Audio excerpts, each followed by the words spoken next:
Meanwhile, back at the ranch, we have passed a decent amount of time here.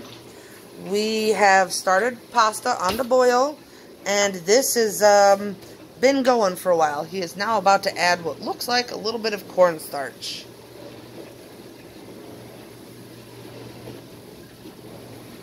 He's making sure the fork is clean. I think he's going to make a cornstarch slurry, which is where you take a little bit of cornstarch, put it in a cup, add the water, and stir violently until it's smooth, so you don't wind up with really terrible lumps. But in this case, it's going to be a blend between a roux and a slurry, so we're going to use milk instead of water. Alright, we're going to use milk instead of water here.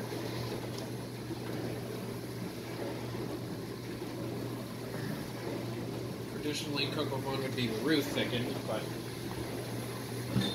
I've had so many gluten-free people in my life that I learned to do a mutant thickening agent.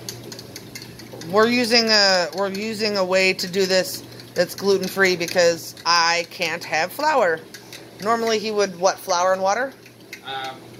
Flour and butter. Normally he would, how do you melt the butter? Normally he would flour and butter instead of cornstarch and milk to help thicken it, but I'm gluten-free, so here we are. And it works just fine anyway. And it actually works better for reheating. Apparently makes it better for reheating.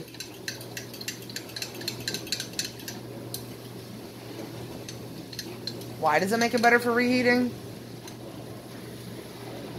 Because if you reheat a roux-thickened food, it has a tendency to turn almost into bread because of the flour. Whereas roux-thickened food is water and flour and butter.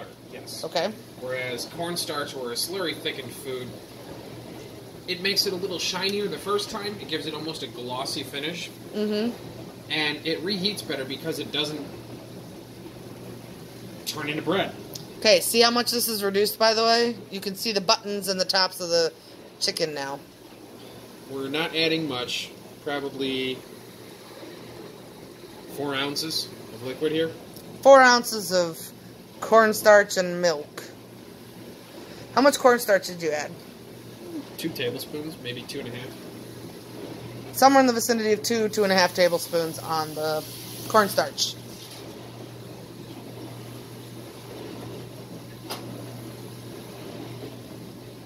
And we will stir that up a little. Now if you'll notice, now that he's added the milk and the cornstarch to it, it's changed color. And the sections it hasn't mixed in, it's still that color, and now everything else is this color. And now as I find the other one, I'm going to remove the bay leaves. I'm breaking the chicken apart here. Oh yeah, the chicken, by the way, can be broken up with just the side of the spatula there. And he's removing the bay leaves right now. Well, one so far. I'm looking for the other one.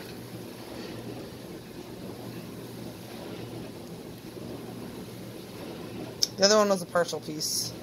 Yeah, I know. There it is. Bay leaves, come out. And this is almost done. And you can see that kind of shiny finish there on the top. Shiny finish. Sorry about the dishwasher, guys.